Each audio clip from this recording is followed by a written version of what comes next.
তাহলে যাওয়া যাক, ওকে গিয়ে ফোন করবো। হ্যাঁ ফোন করতে হবে।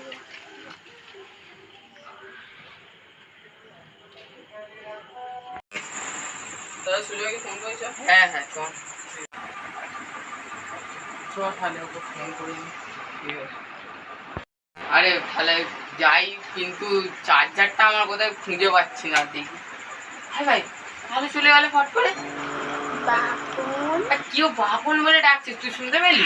আমার ভাই ভাই কে ডাকছে আমার নাম ধরে? মনে হচ্ছে ঘরের পেছন থেকে ডাকছে। চল। Horror and comedy final 3 part 2 full video এই চ্যানেলে। Like, share, comment and subscribe. তাহলে ঘরে বসে ফোন করা হবে। ঠিক আছে।